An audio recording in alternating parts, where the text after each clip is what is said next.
Welcome, friends, to Beyond the Crucible, the podcast that dares to talk about setback and failure, but not so we can commiserate. It's so we can elevate. I'm Gary Schneeberger, the co-host of the show, and our mission today is to offer you the hope that your crucible experiences, those tragedies and challenges that you've faced or are facing right now, don't define you. They refine you. They didn't happen to you, they happened for you. Not to you, but for you.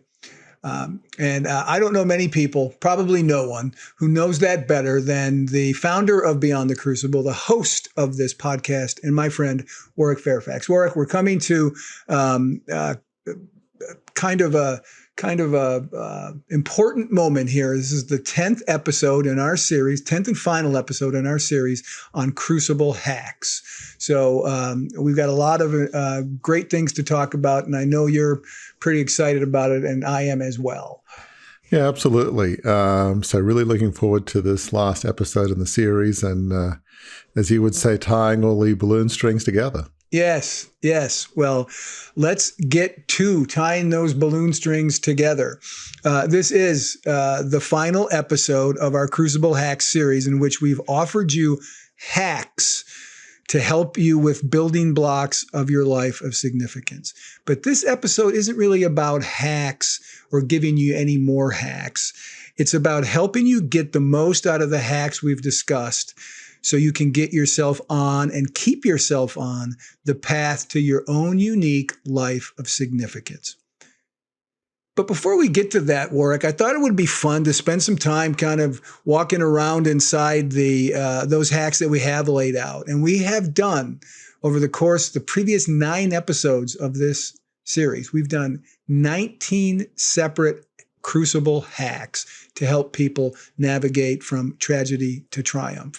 So I thought it would be interesting that if we both just took a little bit of time to share our favorite ones here, and I'll go first.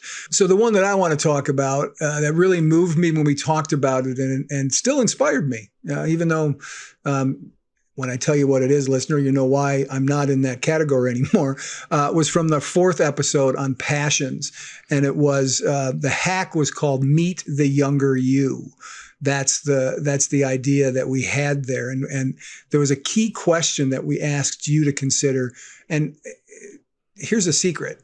When Warwick and I present hacks to you, those are hacks for us too, because we haven't thought about them and certainly talked about them to each other in the depth that we do on the show before. So we got all kinds of insights to our own stories and our own journeys while we did this. And the question that leapt out to me is the one that we presented to you in that episode on passions.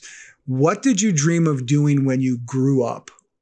Now, I should have said then, I didn't, but, throw out baseball star, football star, right? Movie star, whatever those things are that I might have dreamt about when I was hitting, stones in the gravel, next to my house. I was hitting rocks into the field behind my house. That wasn't where my mind went when I was at this question, when I pondered this question. What did I dream of doing when I grew up? I dreamt of writing, because I started writing then, and it was not the most, it was not very well spelled writing. It was not very well punctuated writing. Certainly wasn't very well plotted writing, but it was writing. It was putting words to a page on an old electric typewriter in many cases. And that, I loved that process. That just lit me up. So much so, I've told the story here a few times. My mom bought me an electric typewriter when I was still in single digits, and I was so in love with that thing. I would watch Green Bay Packer games, my favorite football team, and I would type out the play-by-play as it was happening. Pass incomplete down the right sideline, 2nd down and 7. That was the kind of thing that I would do, because I so loved just the act of writing, yes, but even the machinations of writing, of holding a pencil, of holding a pen, of typing on a keyboard, loved it. And lo and behold, that was a huge spotlight that you can shine on my life since then that inspired me to, that was my passion. My passion was writing. My passion has continued to be writing. I'm no longer in single digits. I'm in thankfully, I'm not getting quite close to triple digits, but I'm more than halfway through the double digits if I'm going to get to triple digits. But that's been something that's been part of my life ever since then. That's the power of meeting the younger me in this episode, is it reminded me of what my passion for writing was like and how pure it was. And that helps inspire it to be pure again now, for sure. So that's my story, and I'm sticking to it. As you ponder, Warwick, what of all the 19 hacks that we offered sort of meant the most to you? What comes to mind? Mine was from episode 2 on Refined, and we had a hack thought that we called Face the Demons, which sounds a little intimidating and scary, which it is. But some of the thoughts behind that was questions like, what was the worst thing about your crucible? What hurt most? What knocked you down? And it could be loss of a job or physical tragedy, abuse. We've had all sorts of tragedies on our podcast. But really the key thought about this was, how can you reframe that experience? It was awful. It was terrible. It was painful. But think about ways in which that experience could actually provide a blessing. Was there a gift amidst the pain? And so as I thought about that for myself, listeners obviously know well, growing up in a 150-year-old family media business, and, then my failed $2.25 billion takeover of the company in 1987, that was excruciating. Most of the 90s were very painful. But over the years, and it's actually been more recent, I've come to see some blessings and learnings and even a gift amidst the pain and tragedy. For me, a turning point in finding blessings and gifts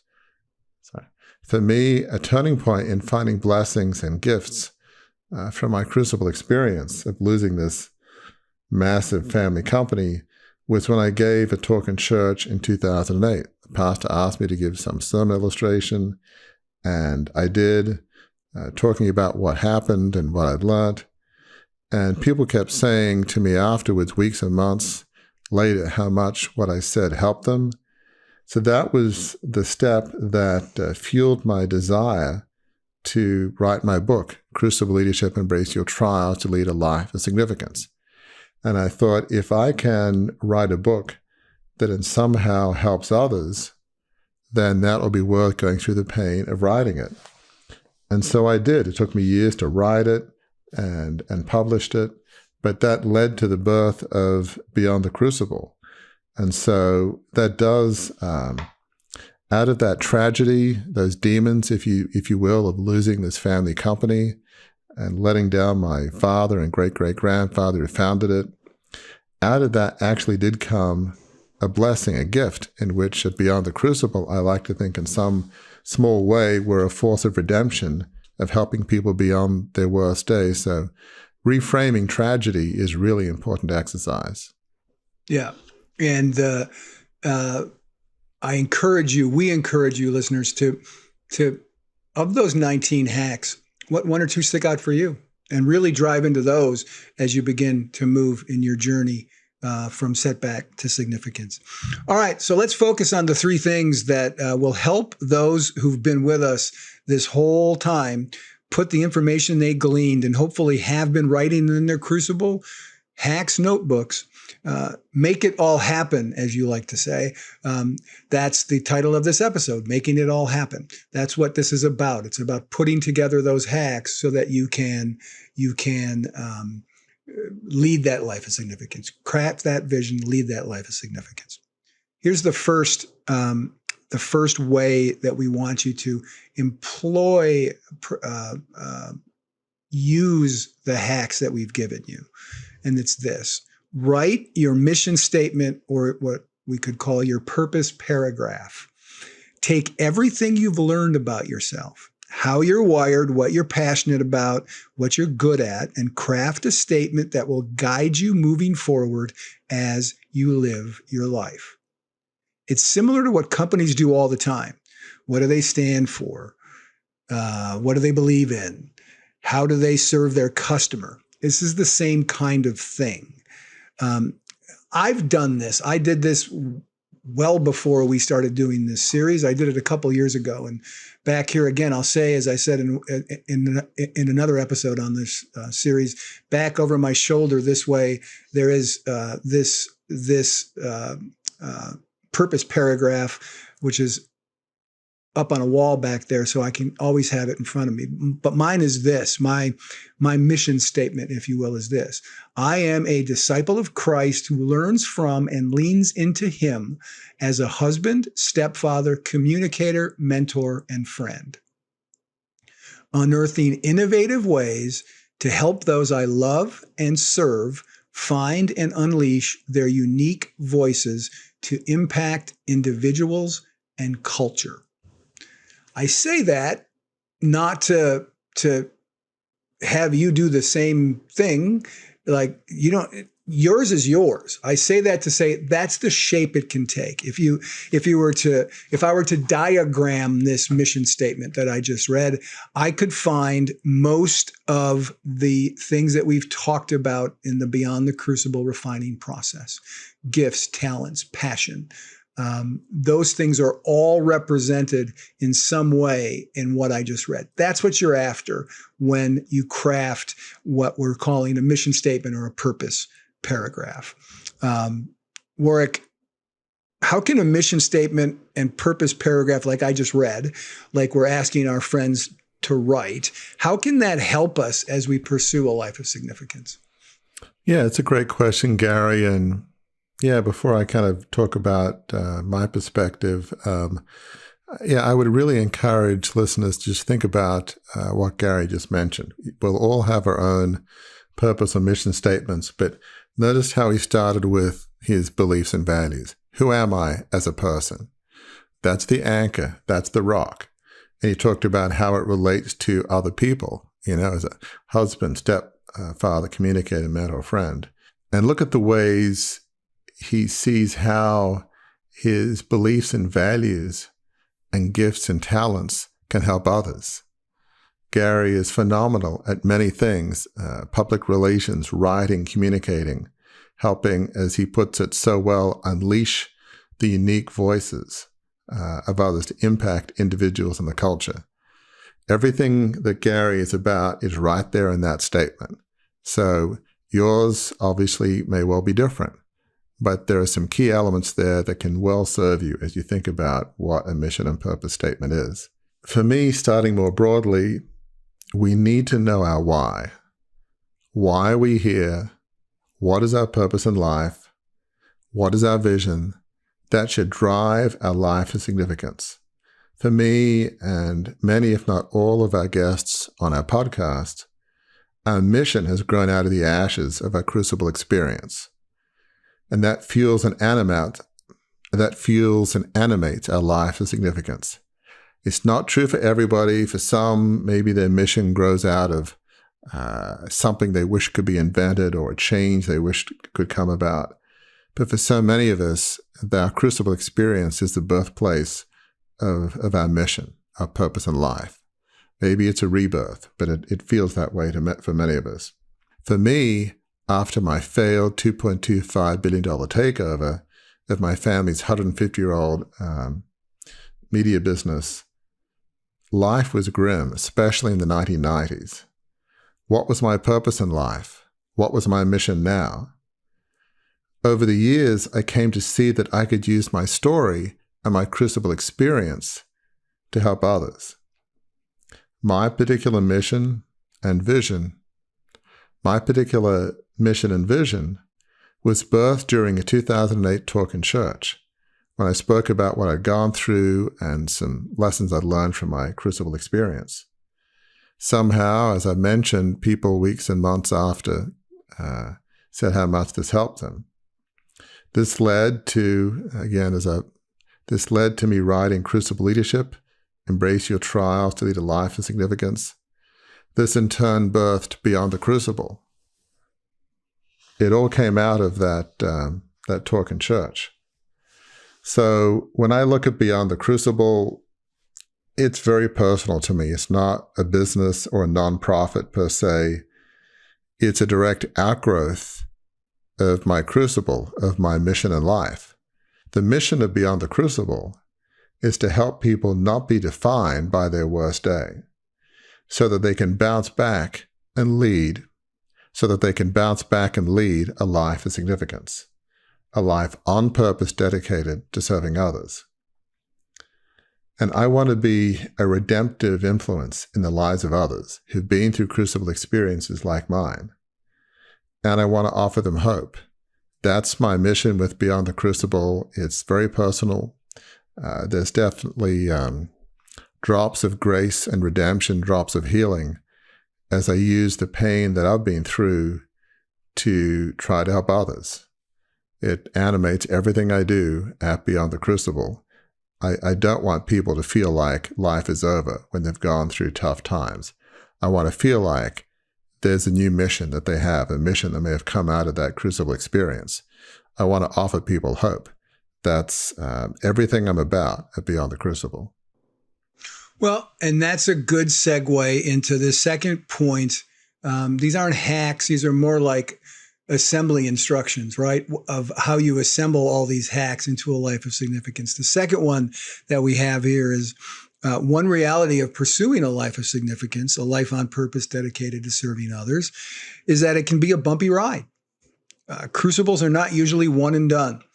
The roadblocks, setbacks, failures can hit us at any time. It's one of life's immutable laws. One way to be able to ride out those storms is to focus on our mindsets. That word mindset, we've heard it a lot on this show from guests that we've had on. And one of the most effective ways to do it, as we're taking what next right step in making our vision a reality, is to shed the worry of what might go wrong and instead flip the script to ponder this important question. What would it look like if things went right? Don't go down the negative rabbit hole. Continue on the positive step, one step at a time. What would it look like if things went right? We talk a lot about mindset on this show, Warwick. Our guests stress how important it is to turning tragedy into triumph. Why can it be a game changer to not dwell on what might go wrong, but envision what might indeed go right? It's a great question, Gary. You know, for many of us, we go to the negative, and I certainly find in my coaching that when you think about new initiatives, the first thing is what happens if it goes wrong, if I'm on the street, if the numbers don't add up, if people laugh at me, I don't get supported. There's a sea of negative emotions and thoughts. If you ask people to say, hey, what are the 10 things that could go wrong with this new initiative, this new vision? It takes a nanosecond to write those 10 things down. It is not hard at all. Right. And we'd instantly go to the negative.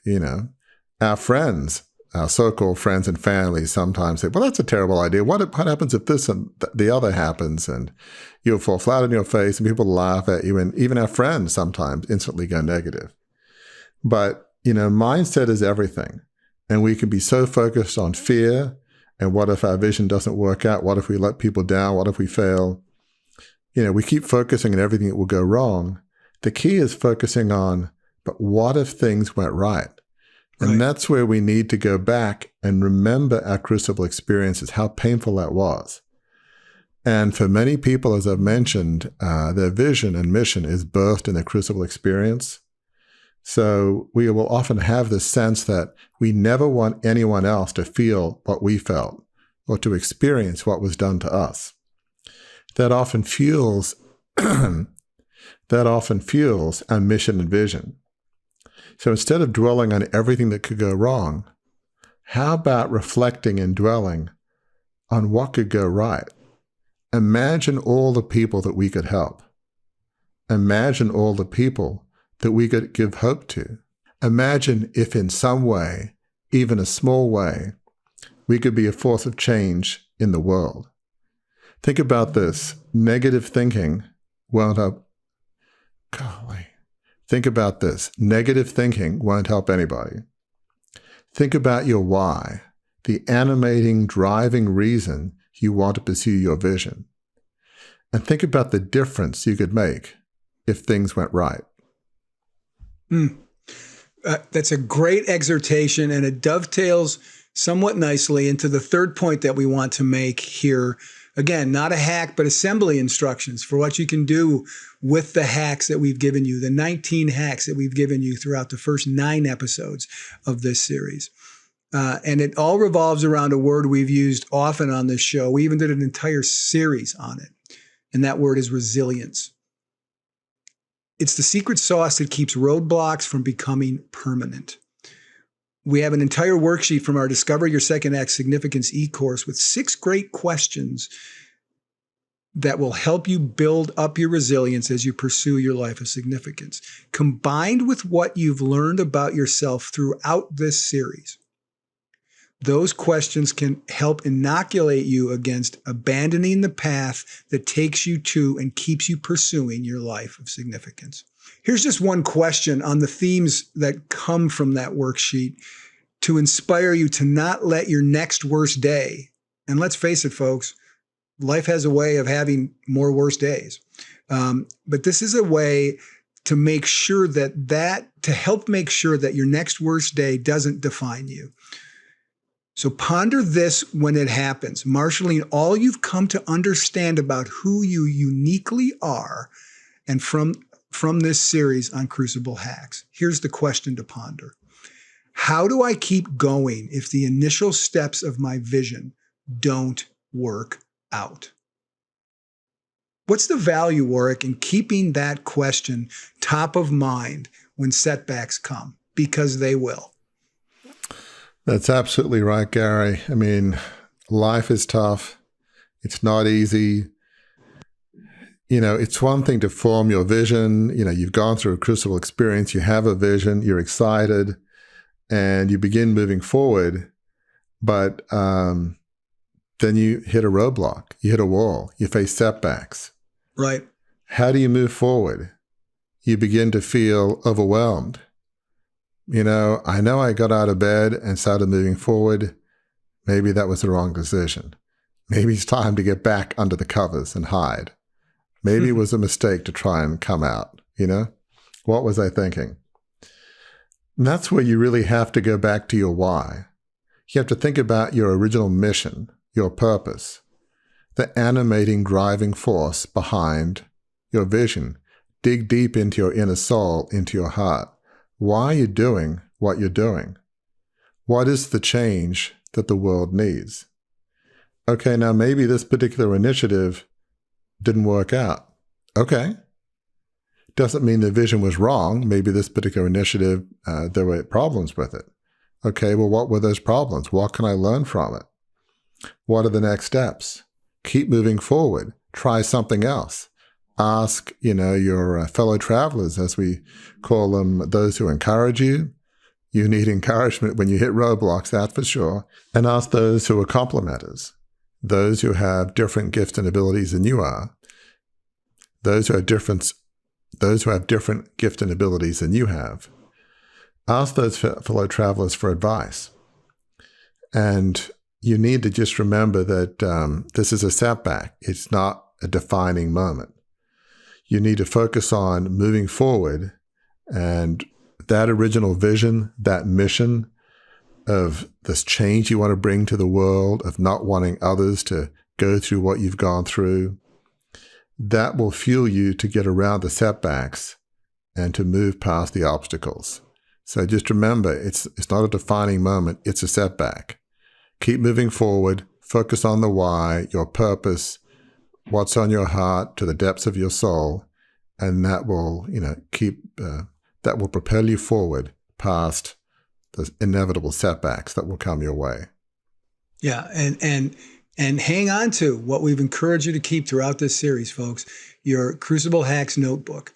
Keep that information at hand. Everything that you've written down, all your reflections, all your thoughts through these hacks that we've given you, that will help you, to Warwick's point, that will help you build your resilience muscle up. All right, we only have one more piece of business to conduct Warwick, before I turn the controls back to you for some final thoughts for our friends. And darn it, I'm kind of bummed out that this is it. These are the waning moments of the Crucible Hacks series. But before I give it back to you to leave folks with some concluding thoughts, let's get the business taken care of. Now is the time, folks, to turn in your completed Crucible Hacks worksheets on which you've written the code words or phrases we gave you in each of the first 9 episodes. Turning it in is easy.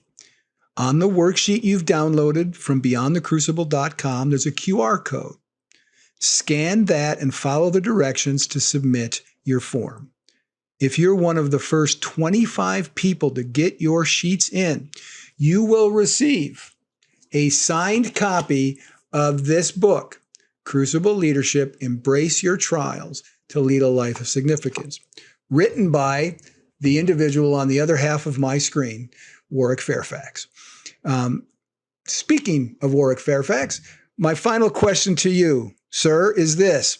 Before your hand cramps up from signing all those books that you're going to have to sign, what's the top thing you hope those who've been with us for this run, more than 2 months, what's the top thing you hope they take with them as they move on from the Crucible Hacks series? You know, Gary, as we keep saying, life is not easy. Our Crucible experiences are going to be very painful. They feel crippling in many ways. We have to grapple with the question of how do we move on from what we call our worst day? It is by learning the lessons of our Crucible experiences. It is by finding a life-affirming vision from the ashes of our Crucible experience. And paradoxically, and it seems hard to understand this, it is by seeing a blessing and a gift in our Crucible experience. And it's by using what we've learned from that terrible tragedy to help others and to live what we call our life of significance. When we use our pain in the service of others, it does give our life purpose. It gives our life meaning. It gives our life hope. And we feel some sense of redemption, some sense of grace and healing. And it really gives us a legacy that we and our friends and family can be proud of. That's the kind of life that I think we all want to live, is a life of purpose and meaning where we're using our pain and the lessons we've learned to help others. For many of us, we want to live a life of hope, a fulfilling and worthwhile life.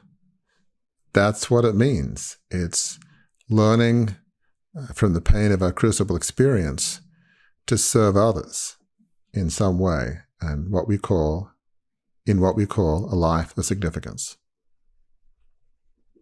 Now, this is what you never see or hear, folks.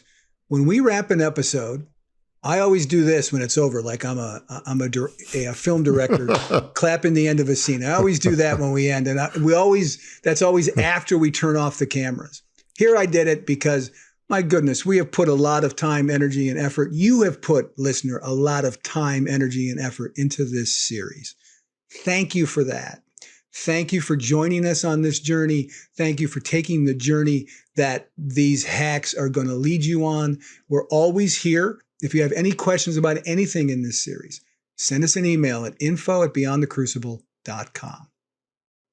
And come back and join us next week when we return to all new episodes featuring interviews with guests who've bounced back from their worst days to lead lives of significance, and conversations between me and Warwick that will help you do the same.